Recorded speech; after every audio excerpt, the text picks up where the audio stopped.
Baik, kira-kira sekarang kita lanjutkan bahwa tema kita adalah status kewarganegaraan. Kalau kita bicara tentang kewarganegaraan, pada dasarnya bahwa kita itu ya, bagian daripada orang-orang bangsa Indonesia asli ya. Kalau dikatakan WNI itu ada keterangannya di sini. Pengertiannya WNI itu supaya paham dulu nih. WNI itu adalah orang-orang atau bangsa Indonesia asli dan orang-orang bangsa lain yang disahkan oleh undang-undang. Undang-undang sebagai warga negara. Jadi kita menganut Undang-Undang nomor 12 tahun 2006. Itu adalah undang-undang yang berbicara tentang warga negara Indonesia. Nah, oleh karena itu maka Bapak Ibu semuanya, adik-adik semuanya, bahwa warga negara Indonesia ini sekarang itu terdiri dari dua. Satu, warga negara Indonesia asli, memang dia adalah orang pribumi, orang Indonesia asli. Yang sisi lain adalah orang-orang warga negara asing yang sekarang secara undang-undang dia sudah menjadi warga negara Indonesia. Siapa itu? Siapa saja orang-orang yang keturunan asing, apakah itu keturunan Arab, apa keturunan Cina, keturunan Jepang, dan seterusnya ini ketika dia di Indonesia sudah memenuhi persyaratan sesuai dengan undang-undang, maka dia menjadi warga negara ini. Warga negara Indonesia ini merupakan dampak daripada sebuah mobilisasi penduduk ya yang tidak bisa dielakkan karena apa? Bahwa transportasi yang sekarang ini sangat memungkinkan bahwa terjadinya perkawinan silang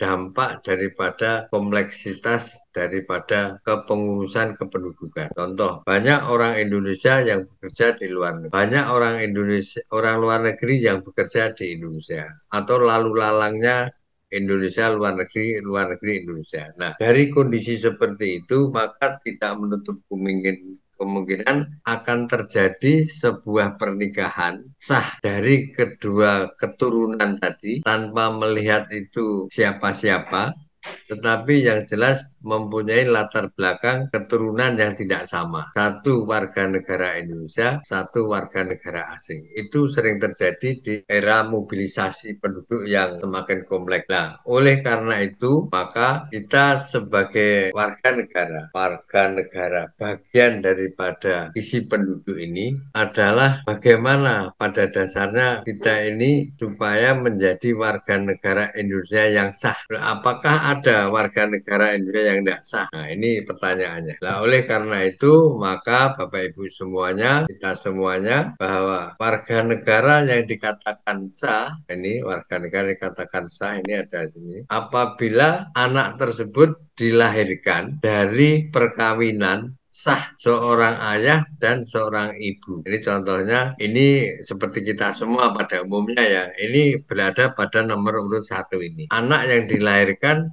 dari perkawinan sah seorang ayah dan ibu bagi warga negara Indonesia. Itu yang pertama. Tapi yang sering terjadi adalah yang kedua dan ketiga. Anak yang dilahirkan dari perkawinan sah seorang ayah warga negara Indonesia dan ibu warga negara asing atau sebaliknya. Nah, inilah yang notabene sekarang sering terjadi di alam globalisasi ini, perkawinan antar bangsa, perkawinan antar kedua negara ini sering terjadi karena tidak bisa lepas dari dampak, apakah itu dampak IT, apakah dampak karena mobilisasi penduduk, apa dampak karena ekonomi, karena pekerjaan, sehingga sering terjadi komunikasi imbal balik di antara rekan-rekan kita yang seperti itu. Nah, inilah yang ini adalah fenomena yang sekarang ini sering terjadi. Makanya kalau kita berada di kantor pendudukan, catatan sipil maupun di imigrasi itu, kita akan melihat terjadi arus lalu lintas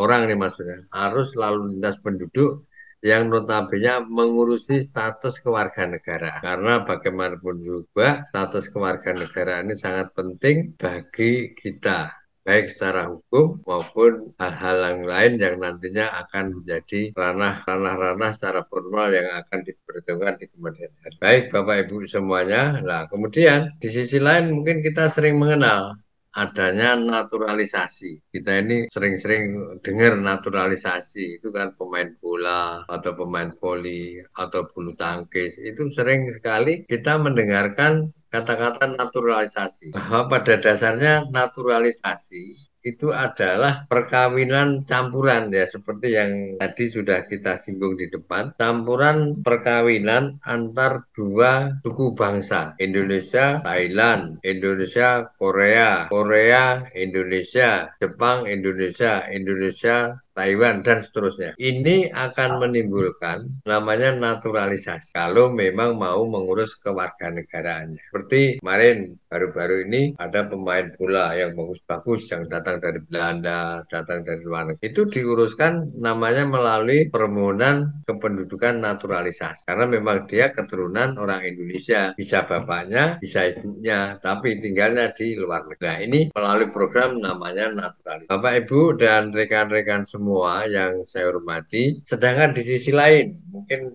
kita juga mengenal ya, sekarang ini tenaga kerja asing itu mulai menggeliat di Indonesia. Tapi pada dasarnya ya, pada dasarnya tenaga kerja Indonesia yang keluar negeri itu sampai dengan tahun 2022 itu mencapai 3.025.000. Sedangkan tenaga kerja asing yang masuk ke Indonesia itu berjumlah 111.000, mungkin 500 sekian. Jadi kalau dari sisi perbandingan kuantitatif itu sangat jauh. Mungkin di antara 100 bandingannya 3, kira-kira seperti itu.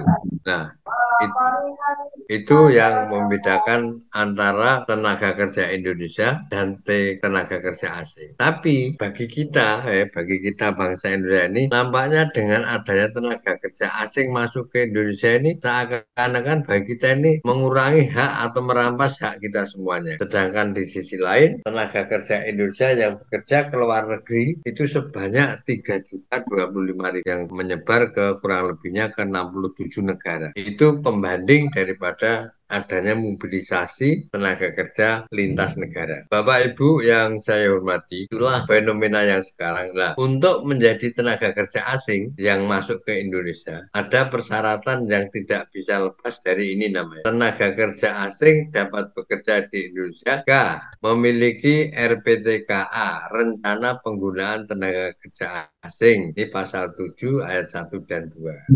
Di mana di dalamnya ini satu ada rinciannya alasannya penggunaan tenaga kerja asing. Alasan kenapa menggunakan tenaga kerja asing? Yang kedua jabatan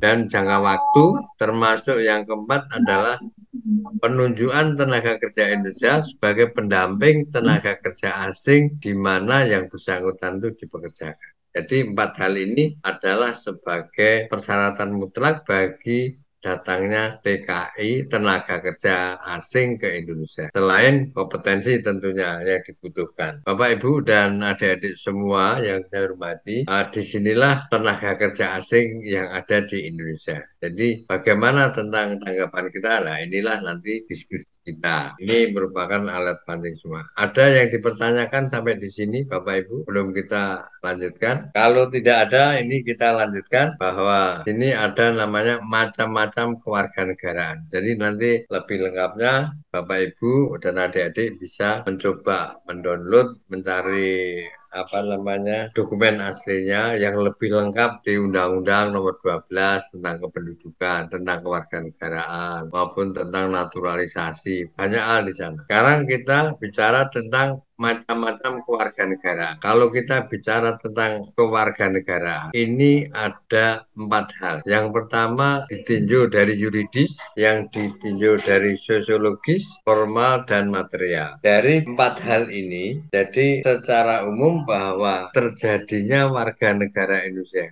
atau terjadinya perkawinan seseorang yang dikatakan sah secara yuridis ini akan menghasilkan orang-orang atau anak-anak yang secara formal, secara yuridis dia akan dapat mempertanggungjawabkan secara hukum. Ini aturan-aturan karena semuanya sudah terpenuhi oleh kondisi itu. Kemudian kalau yang kedua secara sosiologis bahwa pada dasarnya hubungan kemasyarakatan manusia satu dengan manusia yang lain secara biologis tidak bisa akan terpisahkan antara satu dengan yang lain sesuai dengan tahapan usianya. Oleh karena itu, maka pada usia-usia tertentu, maka hubungan kemanusiaan, hubungan sosiologis, hubungan kemasyarakatan ini yang akan menjadikan sebuah proses mulai dari pacaran, mulai dari kemudian menginjak kepada perkawinan dan akhirnya akan menghasilkan perkawinan yang sah dan nantinya akan menjadikan anak-anak putra bangsa ini akan menjadikan bagian yang tidak terpisahkan di antara kita semuanya. Ini kalau kita bicara tentang macam-macam kewarganegaraan.